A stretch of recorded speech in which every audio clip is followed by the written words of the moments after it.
નમસ્કાર દોસ્તો. તો સિમ્પલ ક્યુ જોયા બાદ આપણે ફટાફટ એનો એક પ્રોગ્રામ કરી લઈએ. મેં ઓલરેડી કોડ ટાઈપ કરેલો છે, એને વન બાય વન કમેન્ટ કરતા જશું ને આપણે જોશું. તો સિમ્પલ ક્યુ રન કરવા માટે, સિમ્પલ ક્યુને એક્ઝિક્યુટ કરવા માટે કે સિમ્પલ ક્યુનો પ્રોગ્રામ લખવા માટે આપણે એક તો શું જોશે, એરે જોશે. જે રીતે મેં સમજાવ્યું તો ફ્રન્ટ ક્યાં હોય ને રિયર ક્યાં હોય, ફ્રન્ટ અને રિયર બંને સ્ટાર્ટિંગમાં -1 ઉપર હશે. તો મેં એક હેડર ફાઇલ લઈ લીધી છે, બીજી બે વાર લખાઈ ગઈ છે, ડોન્ટ વરી. પછી એક ડિફાઇન કરી સાઇઝ વેરિયેબલ બનાવ્યો છે, જેની વેલ્યુ મેં 5 આપી છે. આ 5 મતલબ આ વેરિયેબલ સાઇઝ હું એરેમાં યુઝ કરીશ. પછી એક ફંક્શન બનાવું છું જેનું નામ છે એનક્યુ. એમાં એક પેરામીટર પાસ કર્યો છે ઇન્ટીજર, કેમ કે આપણે જો નવો એલિમેન્ટ ઇન્સર્ટ કરશું ત્યારે આપણે કોઈ યુઝર પાસેથી ડેટા કે ફંક્શનને કોઈ ડેટા પાસ કરવાનો થશે. પછી છે ડીક્યુ ફંક્શન. ડીક્યુ ફંક્શન જે એલિમેન્ટને ડિલીટ કરશે તો એમાં કોઈ પેરામીટર આવે નહીં. અને નેક્સ્ટ છે ડિસ્પ્લે, જે આપણો ક્યુને ડિસ્પ્લે કરશે. ઓકે, તો સાવ સિમ્પલ છે. પહેલાં આપણે ઇન્ટીજર ડિક્લેર કરી લઈએ. ઇન્ટીજર ડિક્લેર કરેલ છે, જેની સાઇઝ મેં આપી છે સાઇઝ વેરિયેબલમાં. સાઇઝ વેરિયેબલમાં શું કેટલા છે? 5. ઓકે, નેક્સ્ટ વેરિયેબલ છે આપણો ઇન્ટીજર જ, જેને હું પોઈન્ટ કરાવું છું -1 પોઝિશન ઉપર અને રિયરને પણ -1 પોઝિશન ઉપર.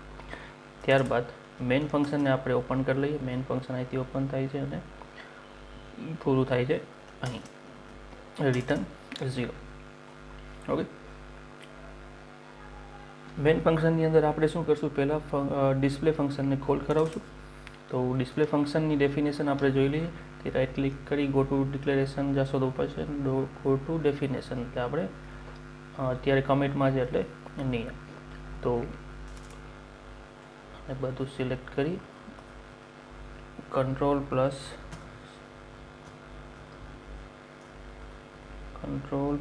કોમા કરો એટલે અનકમેન્ટ થઈ જાય. ચાલો ફંક્શન જોઈએ આપણે. સ્ટાર્ટિંગમાં લખી છે ઇફ કન્ડિશન, ઇફ રિયરને ચેક કરે છે જો એ -1 હોય, મતલબ પહેલી જ વાર તમે ડિસ્પ્લે કરાવવાનું તરત કર્યું, જો ક્યુની અંદર એક એલિમેન્ટ ના હોય તો એ -1 ઉપર જ હશે, એટલે ક્યુ શું છે? એમ્પ્ટી છે. એલ્સ જો એમ્પ્ટી ના હોય તો એક વેરિયેબલ ડિક્લેર કરેલું આઈ અને ફ્રન્ટથી લઈ અને રિયર સુધી. ફ્રન્ટ તો શું હશે, જો કે એલિમેન્ટ એક પણ એલિમેન્ટ ઇન્સર્ટ થયો હશે તો ફ્રન્ટ શું બની જશે? 0 ઉપર પોઈન્ટ હશે ને 0 ઉપર જ રહે. અને રિયર છે, જેમ જેમ એલિમેન્ટ નવું આવતો જાય એવી રીતના રિયર ++ થતું જાય.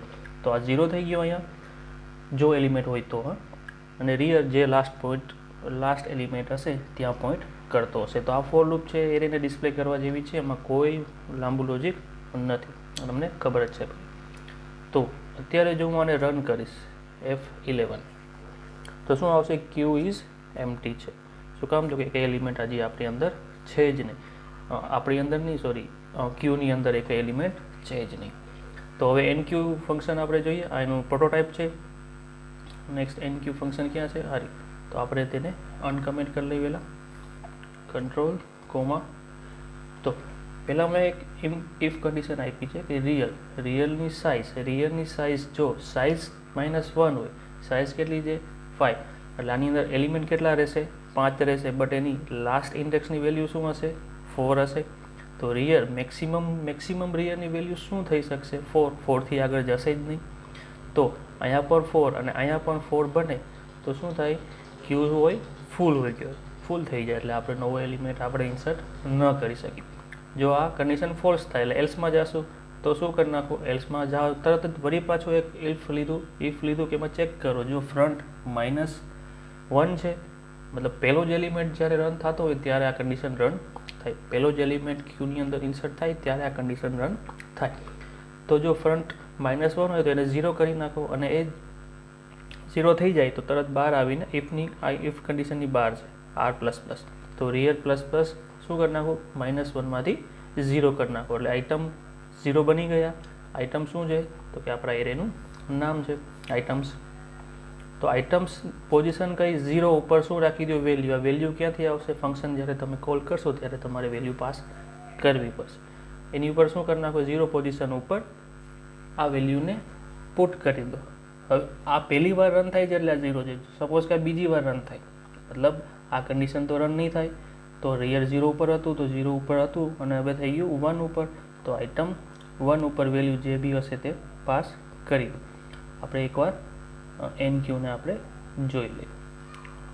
એનક્યુ 1. હું રન કરું છું. ઇન્સર્ટેડ 1, ક્યુ એલિમેન્ટ આર 1. બરાબર. હવે દર વખતે આ તો એક જ આવશે કેમ કે આપણે એક જ વાર ફંક્શન કોલ કરીએ છીએ. એની વેલ્યુ કેટલી છે 1 અને હું 100 કરી નાખું એટલે તમને થોડું આઈડિયા આવે. તો 100માં ઇન્સર્ટ કર્યા અને અત્યારે ક્યુમાં એલિમેન્ટ કેટલા છે તો કે આ એક જ છે. 100 નામનો એક જ એલિમેન્ટ છે. ઓકે. હવે હું બીજી વાર કોલ કરાવું એને પછી 3rd time 4th time 5th time અને આપણે 0 0 કરી નાખી 200 300 400 ને 500 અબકી વાર 400 પાર. ચલ તો 100 200 3 4 5 બધા એલિમેન્ટ ઇન્સર્ટ થઈ ગયા અને ક્યુને આપણે ડિસ્પ્લે ફંક્શનમાં ને ડિસ્પ્લે પણ કરાવી લીધા. હવે નેક્સ્ટ રહ્યું આપણું ડીક્યુ. ડીક્યુથી શું થશે એલિમેન્ટ ડિલીટ થશે. ડીક્યુ કરવા પહેલાં એલિમેન્ટ એની અંદર હોવા જોઈએ. જો આને હું કમેન્ટમાં મૂકી દઉં પાછા કંટ્રોલ કોમાથી અનકમેન્ટ કંટ્રોલ // કમેન્ટ. હવે તો હું ડીક્યુ ફંક્શન જોઈ લઈએ આપણે ડીક્યુ ફંક્શન. ડીક્યુ ફંક્શન આપણે જોઈએ તો એમાં શું છે ફ્રન્ટ -1 એટલે જો ફ્રન્ટ -1 હશે તો મતલબ ક્યુની અંદર કોઈ એલિમેન્ટ જ નથી તો એને તમે ડિલીટ કરી શકો નહીં. એલ્સ પાર્ટમાં શું કરો જ્યાં ફ્રન્ટ પોઈન્ટ કરતો એ એલિમેન્ટ ડિસ્પ્લે કરાવીને ફ્રન્ટને ક્યાં કરી દો આગળ કરી દો. તો હવે ડિસ્પ્લે થશે ત્યારે ફ્રન્ટની વેલ્યુ પહેલાં 0 હતી તો હવે કેટલી થઈ ગઈ 1 થઈ ગઈ. સાવ સિમ્પલ છે. મતલબ ડિસ્પ્લે કરવામાં જે સ્ટાર્ટિંગ ને એન્ડિંગ પોઈન્ટ હતો એને આપણે ખાલી ચેન્જ કરી નાખ્યો. એકચ્યુઅલમાં એરેમાંથી કંઈ ડિલીટ નથી થતું બટ આ મેમરીમાં તો હશે બટ આપણે ડિસ્પ્લે નથી કરાવતા. બટ એ ડિસ્પ્લે કયો નહીં થાય જે પહેલાં એલિમેન્ટ હશે તે ડિસ્પ્લે નહીં થાય. બીજી વાર કોલ થશે તો પછી 1 નંબરનો ઇન્ડેક્સ નહીં થાય. ત્રીજી વાર તો 2 નંબર 4 આવશે તો 3 નંબરનો એલિમેન્ટ ડિસ્પ્લે નહીં થાય.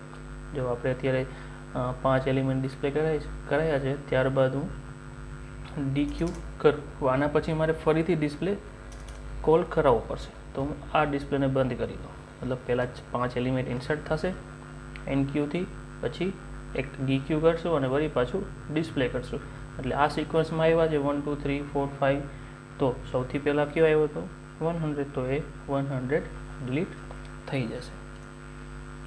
જો 1 2 3 4 5 તો ડિલીટેડ કોણ થઈ ગયો 100 પછી 2 3 4 5 આપણે ડિસ્પ્લે થઈ ગયા. જે ફર્સ્ટ આવ્યો તો એ જ પહેલાં ગયો બટ એકચ્યુઅલમાં 100 છે એ મેમરીમાં તો પડેલ જ છે બટ આપણે જે ફોર લૂપ હતી કે નહીં ડિસ્પ્લેની ત્યાં ફ્રન્ટ કેટલા બની ગયા હવે 0માંથી 1 બની ગયા. શું કામ તો કે એકવાર ડીક્યુ કોલ કરાવ્યું. ડીક્યુ કોલ કરાવો એટલે શું થાય ખાલી ફ્રન્ટની વેલ્યુ એક આગળ પ્લસ જાય અને જો ઇન્સર્ટ કોલ કરાવી તો એરેમાં વેલ્યુ ઇન્સર્ટ થાય અને રિયરની વેલ્યુ પ્લસ થાય. આ કન્સેપ્ટ યાદ રાખો એટલે તમને ડિસ્પ્લે ઇન્સર્ટ અને ડિલીટ બંને ક્યુની અંદર આવડી જાય. તો સાવ સિમ્પલ છે. ના સમજાણું હોય તો ફરીથી એકવાર વિડીયો જોઈ લેજો અને જો ક્યુ જ ખબર નથી તો પહેલાં ક્યુનો વિડીયો જોઈને આવજો અને પછી આ પ્રોગ્રામ જોજો. ઓકે તો મળીશું આપણે નેક્સ્ટ વિડીયોમાં. ત્યાં સુધી જય હિન્દ જય ભારત.